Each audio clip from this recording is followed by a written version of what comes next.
Hello दोस्तों, नमस्कार। आज हम जो भारतीय संसद है, उसकी विधायी और कार्यकारी शक्तियों के बारे में उल्लेख करने जा रहे हैं। तो संसद की विधायी और कार्यकारी कार्यों का उल्लेख कीजिए या फिर भारतीय संसद के प्रमुख कार्यों का वर्णन कीजिए। तो जब संसद का सत्र चल रहा होता है, तो इसकी शुरुआत प्रश्नकाल से होती है और प्रश्नकाल एक प्रमुख प्रक्रिया है, जिसके माध्यम से सांसद सांसद सरकार के कामकाज के बारे में जानकारी प्राप्त कर सकते हैं। ये एक बहुत ही महत्वपूर्ण तरीका है, जिसके माध्यम से संसद को कार्यपालिका पर निगरानी रखने का अधिकार मिलता है और यह यहाँ पर सांसदों के द्वारा सरकार को प्रश्न पूछे जाते हैं, तो उसकी खामियों और कमियों के बारे में आगाह किया जाता है और संसद में अपने प्रतिनिधियों जो संसद के सदस्य होते हैं के माध्यम से लोगों के सोचने के तरीके के बारे में भी अवगत कराया जाता है। सरकार से सवाल पूछना हर सांसद के लिए एक महत्वपूर्ण काम है। लोकतंत्र के समुचित संचालन में विपक्षी दल भी महत्वपूर्ण भूमिका निभाते हैं। वे सरकार के विभिन्न कार्यक्रमों और नीतियों में खामियों को उजागर करते हैं और अपनी नीतियों के लिए इच्छा समर्थन तैनात करते हैं। संसद की विधायी कार्य। संसद का सबसे महत्वपूर्ण काम देश के सुशासन के लिए नियम और कानून बनाना है। इसके पास कानून बनाने की विशेष शक्तियां हैं। संविधान संसद को कुछ अनियमित परिस्थितियों में राज्य सूची में शामिल विषयों पर कानून बनाने की कुछ शक्तियां भी प्रदान करता है, जिनमें से ये स्थितियां भी शामिल हैं। जब राज्यसभा इस आशय का प्रस्ताव पारित करती है, जब राष्ट्रीय आपातकाल की उद्घोषणा प्रभावी होती है, जब 2 या 2 से अधिक राज्य संसद में सामूहिक अपील करते हैं या फिर जब अंतर्राष्ट्रीय सम्मेलनों, समझौतों और संधियों को प्रभावी बनाना आवश्यक हो या फिर जब राज्य में राष्ट्रपति शासन लागू हो।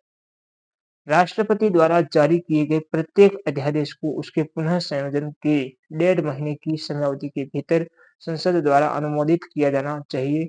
यदि कोई अध्यादेश उक्त समयावधि के भीतर संसद द्वारा अनुमोदित नहीं किया जाता है, तो वह अक्रियाशील हो जाता है।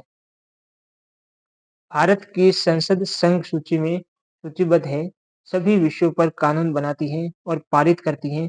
यह समवर्ती सूची के अंतर्गत सूचीबद्ध विषयों पर भी कानून स्थापित कर सकता है। ऐसे मामलों में जहां संघ और राज्य अधिनियम में मौजूदा प्रावधानों में कोई विवाद या अतिव्यापन है, केंद्रीय कानून सफल होता है। ऐसे मामलों में जब आपातकाल की घोषणा की गई हो, भारत की संसद उन विषयों पर भी कानून पारित कर सकती है जो राज्य सूची के अंतर्गत आते हैं। संसद के कार्यकारी कार्य।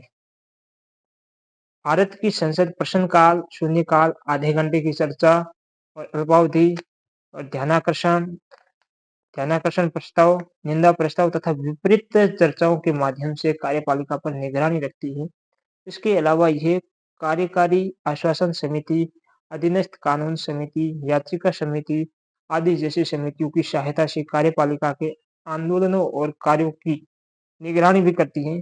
लोकसभा भी कुछ प्रत्यक्ष तरीकों से सरकार में विश्वास की आवश्यकता का संकेत दे सकती है, जैसे राष्ट्रपति के उद्घाटन भाषण पर धन्यवाद प्रस्ताव पारित न करके धन विधेयक को खारिज और अस्वीकार करके, निंदा प्रस्ताव या स्थगन प्रस्ताव पारित करके, किसी अनिवार्य मुद्दे पर सरकार को पछाड़कर या कटौती प्रस्ताव पारित करके। संसद के वित्तीय कार्य। संसद के पास वित्तीय मामलों के नियंत्रण की शक्तियां हैं। ये 2 चरणों में संचालित होता है, अर्थात बजटीय नियंत्रण, जिसका अर्थ है कि बजट के अधिनियम के माध्यम से अनुदान के विनियोग से पहले संसद का नियंत्रण होगा, और बजटोत्तर नियंत्रण, जिसका अर्थ है कि सरकार 3 वित्तीय समितियों के माध्यम से अनुदान के विनियोग के बाद नियंत्रण का प्रयोग करेगी। भारत की संसद के पास ऐसे स्रोत है और ऐसे स्रोत और तरीके प्रदान करने की कुछ विशेष शक्तियां हैं, जिनके माध्यम से सार्वजनिक सेवाओं के लिए राजस्व जुटाया जाना है। इसके लिए यह कर लगाता है कि और ये भी सुरक्षा प्रदान करता है कि सरकार के विभिन्न विभागों को व्यय के लिए अधिकृत धन समर्थित आकांक्षाओं पर खर्च किया गया है। संसद के विधायी कार्य। संसद 3 तरीकों से संविधान में संशोधन का एक अधिनियम लेकर आती है, जो है एक तो साधारण बहुमत से, दूसरा विशेष बहुमत से और तीसरा है सभी राज्य विधानमंडलों में से आधे की सहमति के साथ विशेष बहुमत द्वारा। संसद के पास संविधान की बुनियादी विशेषताओं को छोड़कर संविधान की किसी भी प्रावधान में संशोधन करने की शक्ति है। केशवानंद भारती केस 1973 से 73 के प्रसिद्ध मामले में भारत के शीर्ष न्यायालय ने इसे बरकरार रखा और मिनर्वा मिल्स मामला 1980 में फिर से दृढ़ता से कहा गया। भारत की संसद के न्यायिक कार्य। संसद कुछ न्यायिक कार्यों को करने के लिए अत्यंत महत्वपूर्ण क्षमता से संपन्न है। न्यायिक कार्यों को करने की ये शक्तियां संसद को प्रावधानों के विरुद्ध कार्य करने या भारत के संविधान के अनुसार कार्य न करने के लिए भारत के राष्ट्रपति पर महाभियोग चलाने की शक्ति प्रदान करने में सक्षम बनाती है। संसद के पास भारत के संविधान के अनुसार अपने कर्तव्यों का पालन नहीं करने पर उपराष्ट्रपति को उसके कार्यकाल से अलग करने की भी शक्ति है। भारत की संसद न्यायाधीशों, भारत के मुख्य न्यायाधीश, उच्च न्यायालय के मुख्य न्यायाधीश सहित मुख्य चुनाव आयुक्त, नियंत्रक एवं महालेखा परीक्षक को हटाने की सिफारिश राष्ट्रपति से कर सकती है। इसके अलावा भारत की संसद को अपने विशेषाधिकारों के उल्लंघन या अपनी अवमानना के लिए अपने सदस्यों या बाहरी लोगों को दंडित करने की भी शक्ति है। भारत की संसद के चुनावी कार्य। भारत की संसद भारत के राष्ट्रपति और उपराष्ट्रपति के चुनाव में भाग लेती है। संसद के सभी सदस्य भारत के राष्ट्रपति और उपराष्ट्रपति के चुनाव के लिए मतदान करते हैं। लोकसभा जिसे जनता के सदन के रूप में भी जाना जाता है और भारतीय संसद का निचला सदन अपने अध्यक्ष और उपाध्यक्ष का चुनाव करता है और राज्यसभा जो राज्यों की परिषद भी है और भारतीय संसद का ऊपरी सदन अपने उपाध्यक्ष का चुनाव भी करता है। भारत की संसद की कई अन्य प्रमुख कार्य हैं जो निम्नलिखित है। भारत की संसद राष्ट्र में सर्वोच्च विचार विमर्श निकाय के रूप में कार्य करती है। यह राष्ट्रीय और अंतर्राष्ट्रीय महत्व वाले विभिन्न मुद्दों पर चर्चा करती है। भारतीय संसद तीनों प्रकार की आपातकाल को मंजूरी देती है, जो राष्ट्रीय आपातकाल, राज्य आपातकाल और वित्तीय आपातकाल है, जिनकी घोषणा भारत के राष्ट्रपति द्वारा की जाती है। भारत संसद संबंधित राज्य विधानसभा की सलाह पर राज्य विधान परिषदों को बना या हटा भी सकती है। संसद भारत संघ के राज्यों का क्षेत्रफल बढ़ाने या घटाने, सीमाओं में परिवर्तन करने या उनका नाम बदलने का कार्य भी करती है। भारत की संसद भारत के उच्च न्यायालयों और सर्वोच्च न्यायालय के क्षेत्राधिकार और संगठन को विनियमित करने के लिए भी जिम्मेदार है और भारत के 2 या 2 से अधिक राज्यों के लिए एक सामान्य उच्च न्यायालय स्थापित करने की शक्ति भी रखती है। भारत की संसद की प्रणाली राज्य की विधायी और कार्यकारी अंगों को एक साथ रखती है। साथ ही कार्यकारी शक्ति का प्रयोग विधानमंडल के सदस्यों के एक समूह द्वारा किया जाता है, जो लोकसभा में बहुमत को नियंत्रित करता है।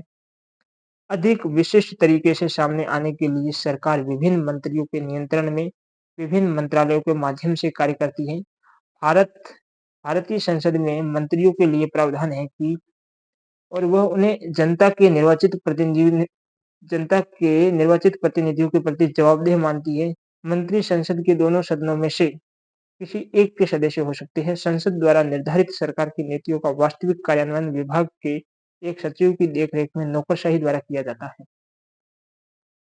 संसद में मंच के लिए प्रावधान है, जिसके माध्यम से यह संरक्षित किया जाता है कि मंत्रिमंडल केवल तब तक सत्ता में रहता है, जब तक उसके पास लोकसभा में बहुमत का समर्थन होता है, जिसमें लोगों के निर्वाचित प्रतिनिधि शामिल होते हैं।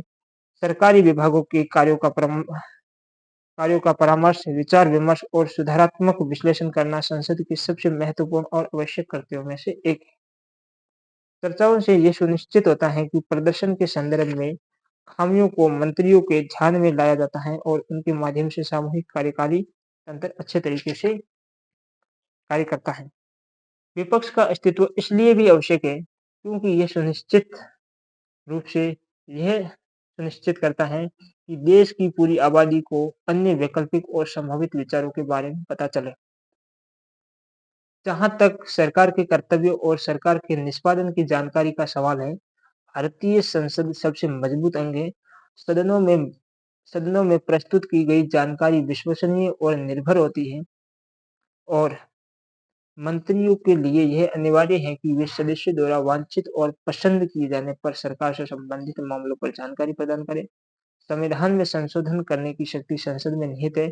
संवैधानिक संशोधनों को प्रत्येक सदन द्वारा कुल सदस्यता के बहुमत के साथ-साथ मतदान में उपस्थित सदस्यों के 2/3 बहुमत द्वारा पारित किया जाना आवश्यक है। कुछ मामलों में संशोधनों को राज्यों की आधी विधानसभाओं से अनुमोदन की आवश्यकता होती है। भारत की संसद किसी व्यक्ति को सदन की मानहानि या अवमानना के लिए दंडित भी कर सकती है। भारतीय संसद के पास नए राज्यों के गठन या मौजूद राज्यों की सीमाओं में कानून द्वारा परिवर्तन करने की शक्ति भी है। तो ये है भारतीय संसद की शक्ति और इनका विस्तार। तो मित्रों आपको कैसा ये लगा? ज़रूर बताइएगा। धन्यवाद।